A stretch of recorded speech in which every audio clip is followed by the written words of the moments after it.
दोस्तों नमस्कार। मुजफ्फरनगर में जो महापंचायत थी वो हो चुकी है। हालांकि एक नारा दिया गया अल्लाहू अकबर हर हर महादेव, जिसको लेकर काफी बवाल मचा हुआ है। कुछ लोग कह रहे हैं कि ये भाईचारे के लिए दिया गया, वहीं कुछ लोग कह रहे हैं कि अल्लाहू अकबर बोलने की क्या जरूरत थी। वहीं उसके तमाम बाद बहुत सारी वीडियो वायरल हो रही है मुस्लिम लोगों की, जो कह रहे हैं कि हम कभी भी हर हर महादेव नहीं बोलेंगे। हमारे साथ शाहिद हुसैन जी मौजूद हैं, उनसे बातचीत करेंगे कि वो क्या सोचते हैं इस नारे को लेकर। अच्छा, राकेश टिकैत जी ने नारा दिया अल्लाहू अकबर हर हर महादेव, तो दिक्कत क्या हो गई? देखिए, मुसलमान हर हर महादेव नहीं बोलेगा। इससे पूर्व ये आज का कोई नया एकांकी नाटक नहीं है। जब से सक्रिय रूप राजनीति में महात्मा गांधी स्वयं प्रविष्ट हुए थे, उसके बाद से उन्होंने यही हिंदू मुस्लिम भाईचारा, ईश्वर अल्लाह तेरे नाम सबको सन्मति दे भगवान, वो रोजाना गाया करते थे। मुसलमान ने कभी इस बैठ कर कभी नहीं गाया। यहाँ तक कि देश का विभाजन हो गया तब भी मुसलमान ने इसे कभी नहीं गाया। आज माननीय नरेश टिकैत जी राजनीति कर रहे किसान के नाम पर, उन्हें पूरा करने का अधिकार। लेकिन जहाँ तक बात है उनके अल्लाह अकबर कहने की और उसके प्रतिवाद में हर हर महादेव कहने की, वो दोनों तरफ से वही कहते रहे। मुसलमान हर हर महादेव नहीं कहेगा, मेरी जहाँ तक जानकारी आज तक ऐतिहासिक रूप से। लेकिन जिस तरीके से वो कह रहे हैं कि इससे भाईचारा बढ़ेगा, आप नहीं चाहते कि भाईचारा बढ़े? नहीं, भारत में कभी हिंदू मुस्लिम का भाईचारा संभव न था, न है और न होगा, क्योंकि दोनों की विचारधारा का मौलिक अंतर है। जहाँ जहाँ इस्लाम गया वहाँ उसने इस्लामिक सिद्धांत के अलावा सब सिद्धांत फेल है। अभी देखिए, कब अब अखंड भारत की बात जब करें तो अफगानिस्तान भी इसी का हिस्सा था, पाकिस्तान इसी का हिस्सा था, बांग्लादेश इसी का हिस्सा था। जो हिस्से कट गए उनमें से हर हर महादेव कट गया, अब वहाँ अल्लाह अकबर रह गया। अब यहाँ भी जो हिस्सा कट जाएगा उसमें अल्लाह अकबर रह जाएगा, बाकी में हर हर महादेव ये रोजाना गाते रहो, उससे कोई फर्क नहीं पड़ता। अच्छा, 2013 के दंगे की बात भी की गई। 2013 में जो वो दंगा हुआ था वो भाजपा ने कराया था, और कहीं ना कहीं जो हिंदू मुस्लिम भाईचारा था वो बट गया था।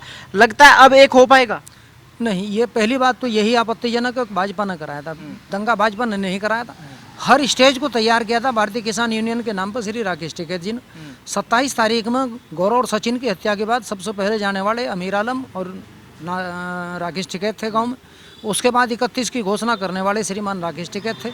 उसके बाद 5 की पंचायत हुई थी लाख की सम्मान बचाओ रैली के संबंध में। 7 तारीख में जिसमें रैली हुई थी उसके संयोजक, संचालक, ऑर्गेनाइजर स्वयं राकेश टिकैत थे। तो जहाँ तक किसान यूनियन और राकेश टिकैत की बात है, ये दोनों के मतलब इसमें कोई पैराडॉक्स, विरोधाभास नहीं है। ये दोनों एक ही हैं, दोनों का एक ही मिशन, सत्ता पर काबिज होना। आज की तारीख में ये अपना सिर्फ अपने ध्येय को प्राप्त करने के लिए, राजनीति में आने के लिए नए नए रास्ते तलाश कर रहे। इसीलिए 2013 के दंगे में इन्होंने तब सक्रियता निभाई थी, उसके बाद चुनाव लड़ा, इन्हें 5000 से ज़्यादा वोट नहीं मिल पाई। हाँ, किसान के नाम पर ये लोगों को इकट्ठा करने में सक्षम है, वही ना होना भी चाहिए। भाई राजनीति कर रहे तो सामाजिक रूप से, अच्छा जाट एक ऐसी जाति जो किसान के नाम पर पहले चौधरी चरण सिंह के साथ इकट्ठी हो जाती, अब इनके नाम पे इकट्ठी हो जा, उस मतलब अभी चौधरी अजय सिंह का इनका मतलब देहांत हो गया, उनके नाम पे इकट्ठी हो जाती।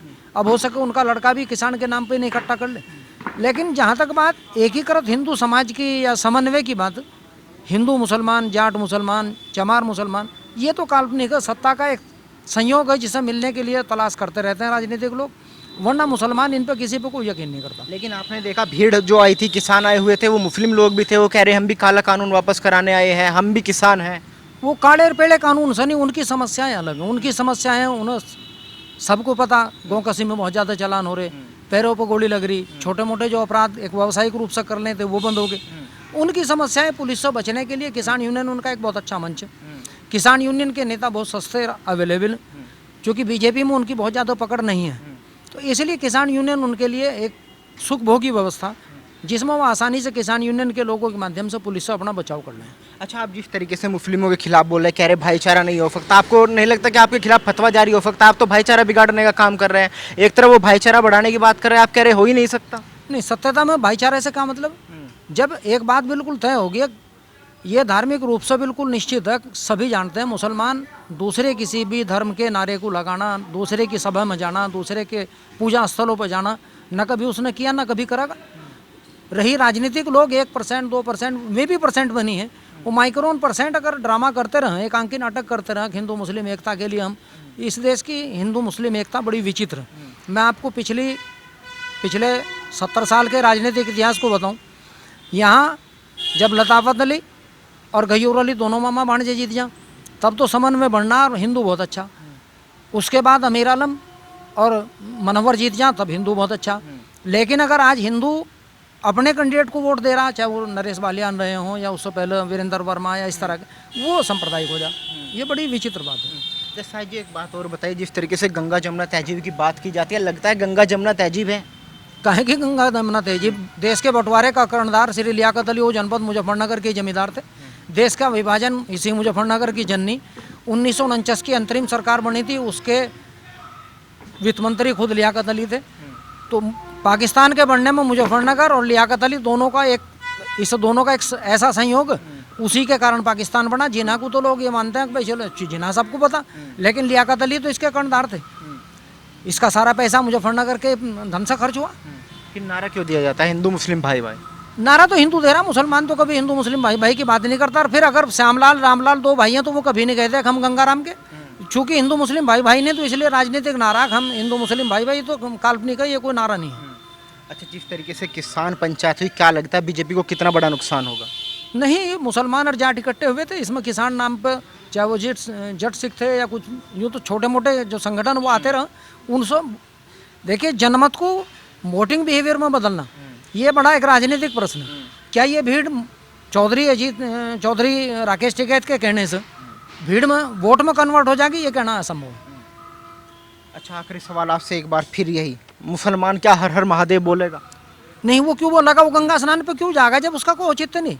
वो तो आबे जमजम में स्नान करेगा, उसको पिएगा। गंगा स्नान, गंगा से क्या मतलब? हमारे यहाँ से नहर जा रही है, उसमें कभी भी वो नहर का इस्तेमाल करेगा, पानी का इस्तेमाल करेगा, इस देश की हर संपदा का इस्तेमाल करेगा, लेकिन उसका सम्मान करेगा, ये कहाँ लिखा हुआ?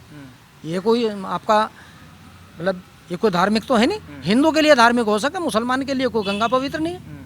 अच्छा, जिस तरीके से राकेश टिकैत ने यह भी कह दिया कि 2022 का चुनाव आने वाला है, बीजेपी और आरएसएस सोच रही है कि किसी बड़े हिंदू नेता की हत्या करा देंगे और उसका फिर लाभ हो जाएगा और फिर जीत जाएंगे। हत्याओं से कोई परिवर्तन नहीं आता। ये जब तक परिवर्तन, हमेशा दंगा जो है सडन प्रोवोकेशन की देन हो।